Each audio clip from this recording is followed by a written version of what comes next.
نحمده ونصلي ونسلم علی رسول الکریم اما بعد فاعوذ باللہ من الشیطان الرجیم بسم اللہ الرحمن الرحیم۔ ماہ سیام کا آخری عشرہ اپنی بہاریں لٹا رہا ہے۔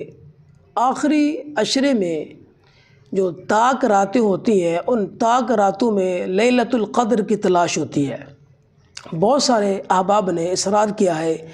کہ لیلۃ القدر میں کیا کیا جائے، کیا پڑھا جائے، کون سی عبادات ہیں، کون سی دعائیں ہیں، اللہ کے حضور کیا مانگا جائے۔ ان تمام احباب کے لیے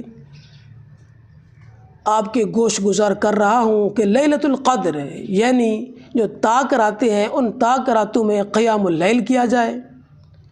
صلاۃ و تسبیح کا انتظام کیا جائے، تلاوت کلام الہی کے ساتھ ساتھ صلاۃ توبہ کا بھی اہتمام کیا جائے، قضا نمازوں کو پڑھا جائے، اور بالخصوص یہ دعا اللہم انک عفو کریم تحب العفو فاعف عنی یا غفور یا غفور یا غفور کثرت کے ساتھ پڑھا جائے۔ اور اگر ہو سکے تو تہجد کے وقت، تہجد کی نماز کے بعد اللہ کے حضور گریہ زاری، توبہ استغفار، گناہوں کی معافی، بخشش، رزق میں برکت کی دعا، عمر میں برکت کی دعا، اولاد میں برکت کی دعا، علم و عمل نیکیوں میں برکت کی دعا، اور بالخصوص آئندہ سال آنے والے تمام معاملات کے حوالے سے اللہ کے حضور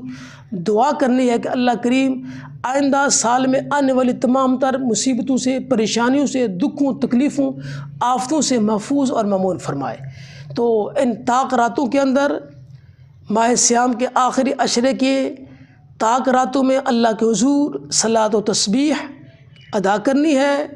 اور بالخصوص صلاۃ التوبہ نماز تہجد کی ادائیگی، اور اللہم انک عفو کریم تحب العفو فاعف عنا یا غفور یا غفور یا غفور قضا نمازیں ادا کرنی ہے، اور بالخصوص صبح تہجد کے وقت اللہ کی رحمت پہلے آسمان پر لوگوں کو بلا رہی ہوتی ہے، آوازیں دے رہی ہوتی ہے، تو اس وقت جو چاہے اللہ کے حضور مانگ لیجئے،